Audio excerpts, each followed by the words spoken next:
for those who came in later, so I'm a retired teacher, and so what I found with teaching was that we were doing a lot of tick-the-box things. It's like you're not actually teaching the child; you're teaching the curriculum.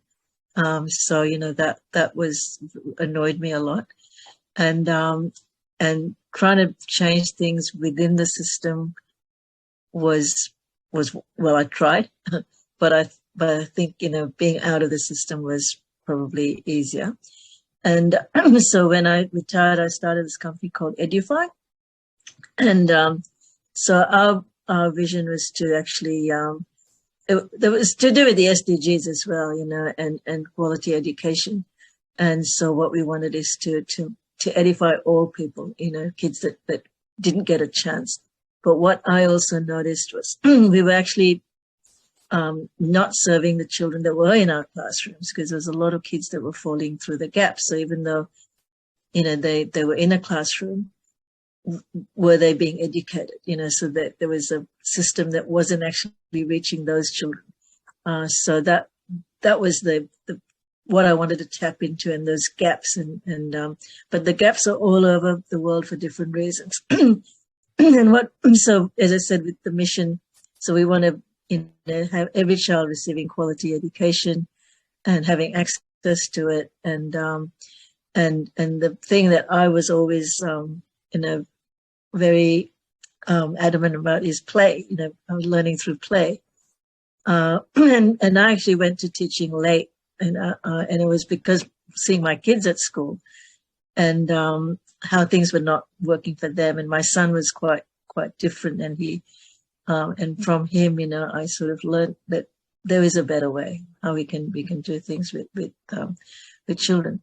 And so if I have the next slide, Alison. So what I have done is I'm not a big techie person or anything, and but I watch and I read and I listen, and what I found was with from my studies, that there were very effective pedagogies, right? And schools were very much into tick the box. Oh yeah, we're doing project-based learning. We're doing game-based learning. We're doing, and they do it like little compartments. I have to have a unit for this and a unit for that. And there was all the frameworks of design thinking and 21st century skills. Dialogic techniques is one of the things that's, coming up a lot as well. And then there's this protege effect, which was research. I mean, this is ancient. It was from even Roman times, where it's teaching to learn. So you don't learn and then go and teach, but you teach first, and then from the teaching you learn. And there's recent research also shows that if you gave a group of kids, I think they were in 13, 14 years old, and they were told that, you have to learn this in order to teach some younger peers. They would learn it and they'd do well with it. And another group would be learning for a test, and they too would learn it and do well with it. But the ones with the test would forget about it very quickly. But the ones who had learned to teach remembered it. So, and so that's what with the protege. So all these things were coming together, and I thought, everyone's doing it in pieces. So can we wrap it all up into one program? And then, and also that thing about the protege where you're learning it in age groups. You're in grade 5, so you're 9 years old, and you're learning something. And then you go to, grade 6 and you're learning something, or grade 4, grade 5, grade 6. And I noticed also kids, would learn something in 1 year, and basically at the end of the year, they'd throw their books away. And, don't need that because I'm going to the next year. It's like there's no concept that it grows with you, because we're actually teaching them like that. We're saying this is this year and that's that year and whatever. So breaking that and having kids, in the playground, like we talked about before, you're learning, you're watching another child do something, an older kid do something. Oh, look, they're doing that. I'm going to try that too. And that's natural for what kids to learn. So having the older kids teach the younger kids was something I wanted to introduce as well, break those silos in the classrooms. And so, and let the children work out what they wanted to do. Like Rico was saying how, she said the adults gave her the space to be who she could be. And that was very powerful, because if we let the children say, okay, tell the children, look, you choose what issue you want to deal with. And then, and we can provide you with the information you need, or you can go and search for it yourself. And with all of that, I found that, I don't know how many of you know about Minecraft, but the Minecraft education version is actually quite amazing. I'm never getting good at Minecraft. I tried doing it and I'm hopeless at it. It's not created for people like me. Well, it might be. I mean, but I maybe I'm not. I'm not maneuvering myself through the platform very well. But it is the most entertaining thing watching the young kids go through it. They do the most amazing things, and you think they're doing something crazy. And what are you doing? But they're creating. They're creating their houses. They're creating, farms and whatever. And but what else happens in there is that there's a whole lot of things packaged into Minecraft education, which is you can do coding, so you can actually program your characters, and the characters can be all sorts of things. So you can, and this is tying it up with design thinking. So in design thinking, when you're empathizing, you're finding out about what it is, how the issue affects the people. In Minecraft, you can actually create these people and program it so that they will tell you about their problem. So someone else going into the game can go into that character and read what it is about, what that person is, what their problem is. You can watch videos about it. And so, so these characters become the teachers. So what the idea was is the older children would program these people in a Minecraft world, and then the younger children would be looking at that and then getting their ideas and creating solutions. So that was, but it didn't have to be Minecraft. It could be, anything, any construction toy, Lego, even drawing on a piece of paper could be how they created their solutions. But I thought Minecraft was one of the better ways of getting that communication of the content material to the younger person in a very playful way. And in Minecraft education, you can actually have what they call a immersive reader, where even if it's written in English, even it's programmed in English, the immersive reader could translate it to another language. Or it can, if you're not very good at reading, it'll read it for you. So there's a lot of things, content within Minecraft education that ticked a lot of boxes in terms of the how to deliver it. And so using that, so as designing a what I call the collaborative global Changemaker program, and this is looking at project-based learning, but the issues come from the SDGs. So I think if you flip to the next one, Alison, I'll break it down. Yeah. So that was I broke up this infographics, for the educators and the students. With this program, the hardest part is actually the teachers. It's like they want to know, tell me what to do. It's like this, tell me what to do. I want to know it. So basically with the program, we launched it with the United Nations Association of Australia, New South Wales Division, because they had a UN Schools Day that program that they had run. So we did this along with them. So the registration was through their website, and they had resource materials to give to the students with about the SDGs and things like that. So and then we had an information session for the teachers about what the program was about the different pedagogies. We also design some modules that the teachers could take. It wasn't compulsory, that they could do it if they wanted, to find out more about each of the game-based learning if they're not familiar with that or whatever. And then they went and organized their teams. So the idea was to get the teachers of the older kids to choose, break their students up into teams, and then match it with the teacher of a classroom with younger kids.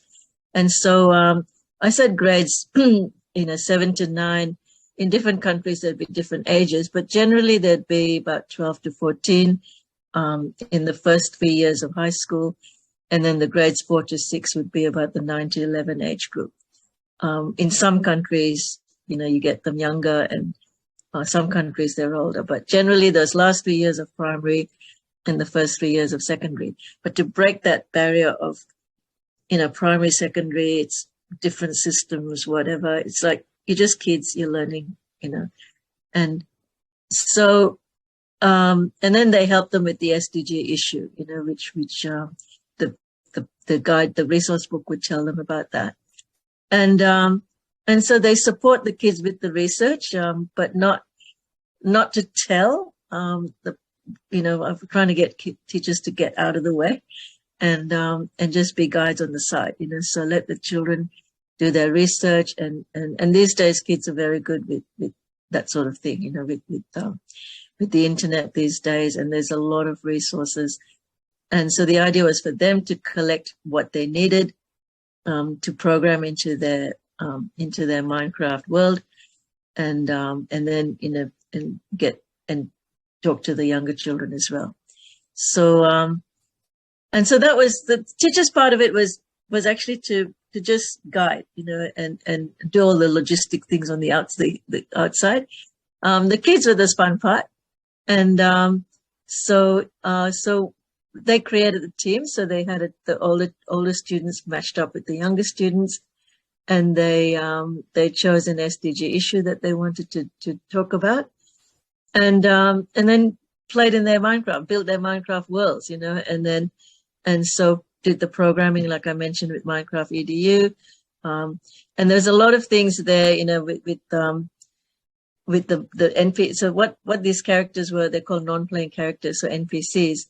And so with your NPC, you program the NPC to tell, be the person that you're, so if you want to solve, in design thinking, you want to solve a problem, you interview the people with the problem, with the empathy stage.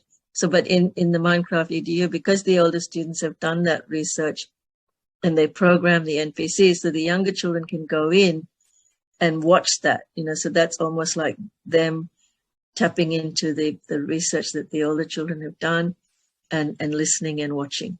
And then they come up with their prototyping and ideation and whatever, and build it. So they're building it in Minecraft, sort of thing, or with their Lego pieces, or or even on a piece of paper. But the thing that's here also is the dialogic techniques, which when children are collaborating, there's a way of, like you get some groups where you get one kid that's, saying, do it my way kind of thing. But, with the dialogic techniques where the kids actually learn, and this is where the teacher, with the pedagogies that we're talking about and the frameworks, to guide the kids in saying, no, it's about, working out what, why did you think that? Why did you think that? And then everyone giving their reasons, and building the confidence to say why they thought something, or telling somebody, I didn't like the way you said that, or something like that, and then getting back. So the collaborative way of working is also a way of communicating. And so a lot of the 21st century, 21st century skills come into this, with how kids are working together. And then they share their world, and they create it, and they create something. It's not about being perfect. There's nothing that says this is right or this is wrong. And it's not even about saying, oh, you did the better one or whatever. It's about kids going in and making their own, assessments on what works and what doesn't work. And with Minecraft, they can go back and fix it again, so that whole thing of iteration and things like that can be done. So that was using Minecraft, and that's me. That's my the Edu-fy address, but the one you see in the email that my personal email, that's fine to contact me as well. And the school that we piloted it in, there are quite a lot of issues in how that was implemented. We had a teacher who was good at Minecraft, and she had all that thing, and she had design thinking and everything, and she said, I can get access to younger kids. But it turned out that implementation is interesting. You don't didn't say to them you have to do it perfectly like this. I said do it how you want. And so it ended up that she said, I couldn't get the younger kids in, so there was the protege effect out.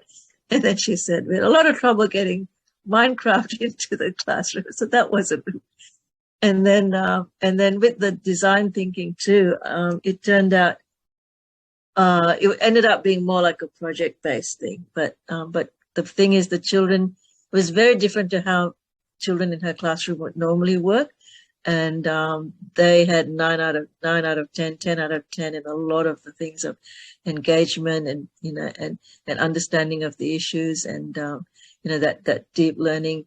So they had that, and so there's implementation issues with the teachers. So that was with my tweaking, and again the teachers saying, we need more instruction. So my thinking is that kids don't need instructions, it's the teachers. But she's saying the kids would have liked more instruction. So so that's the sweet spot, like how much of it is just go and do, don't need to be told you must do this and you must do that. That whole ticking the box thing is what I want to break, and just let the kids be. And what comes, and but the idea is that awareness of the issues, and the fact that they can do something about it, so they can be the change makers. And they're not just the change makers of tomorrow, they're actually the change makers of today. And so that empowers them, and it also, a lot of kids are worried about what's going on in the future, especially the older ones. And so this is a way of them having a voice in creating something that can make a difference. And the young kids, they just make this. There's no indoctrination. I call it indoctrination with the system. This is right and this is wrong. They'll just make something, and they have these weird worlds that they can create. Why not? It's like, why not? Until we see it, we don't know that it can be done. So and that's what I want to create for or introduce into the system, and listen to the children. So that's my little spiel. Wonderful. Thank you very much, Asha. Really appreciate it.